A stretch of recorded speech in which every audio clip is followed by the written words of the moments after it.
old Chinese saying says that food is the first necessity of the people. This explains why Chinese food becomes one of the favorite dish of the world.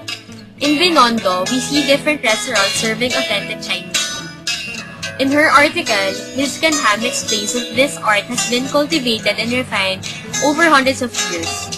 Legend has it that the culture of Chinese cuisine originated in the 15th century BC during the Shang Dynasty and was originally introduced by Yin Yin, its first prime minister.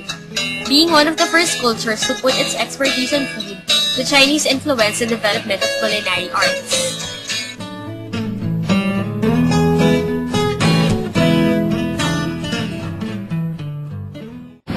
So now we're going to stop in the very famous one. Trade relations between the Filipinos and the Chinese people had already existed even before the Spaniards had colonized the Philippines in the 16th century. Early Chinese merchants had already engaged in barter trade with the Filipinos dating back to the 8th century.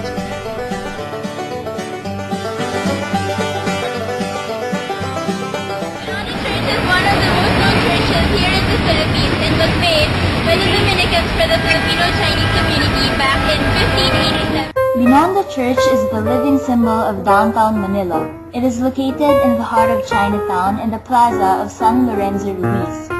For years, it withstood the test of time in the rapid development of Binondo throughout the different eras. We can witness in the heart of Manila the last living symbol of the Spanish influence around the area that constantly changes. Today, Binondo Church is a historical symbol of what was left of the Spanish period. It did not cater to the Chinese as originally intended, but rather the Filipino natives who lived near Binondo who asked help from St. Lorenzo Ruiz, the patron saint of Filipino immigrants.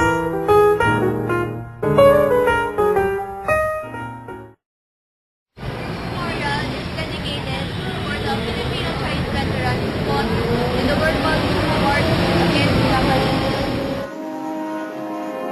In World War II, Chinese-Filipino soldiers and guerrillas joined in fighting against Japanese imperial forces during the Japanese occupation in the Philippines. Many Chinese-Filipino prisoners of war were killed by Japanese forces in the Bataan Death March, which is after the fall of Bataan and Corregidor. From 1941 to 1945, thousands of Chinese-Filipino soldiers and guerrillas died of heroism. Chinese-Filipino veterans are interred in the Shrine of Martyrs Freedom of the Filipino-Chinese in World War II located in Manila. The Carranza is one of the most authentic experiences during the Spanish period. But however, during the modern times, there are only few Carranzas left roaming around Binondo. A horse-drawn carriage, or also known as the calesa, had served as a status symbol during the Spanish period, as the calesa was used to transport the members of high society.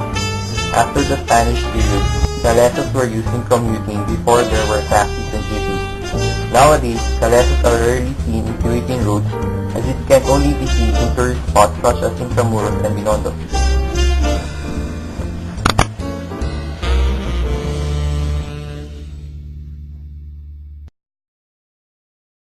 Among famous countries such as Singapore and the United States, there lies their own Chinatown. But for us, we have Binondo, which is also known as Manila's Chinatown, where our very own Chinese-Filipino community lives. The Chinese and the Filipino are two different people. They have different set of beliefs, traditions, and cultures. But here in the Philippines, the Filipino and the Chinese act as one. Despite of their differences, they work together in order to reach one goal, and that is to have a successful business. If you love shopping and love to eat Chinese food, this is the perfect place to be. Having the opportunity to go around Binondo allowed us to witness many things.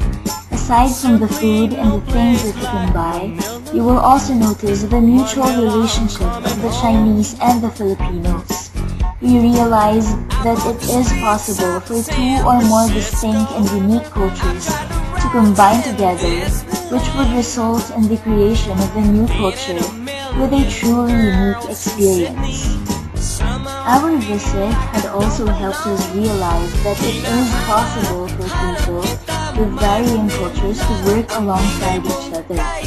They encounter each other almost every day, and that is why it's not impossible for them to share their culture. The Chinese learn how to be Filipino, and the Filipinos learn how to be Chinese. Though it is sometimes ironic because some of the Chinese are more Pinoy than a full-blooded Filipino. Like in other countries, Filipinos easily adapt and take on the culture that they experience in their environment. But despite of that, Filipinos still manage to retain their culture even if they live in an environment that is totally foreign to them. It means that whoever and wherever you may be, the fact that you act, think, and behave like a Filipino, and if you acknowledge and you are proud of yourself that you are a Filipino, then you must be a global Filipino.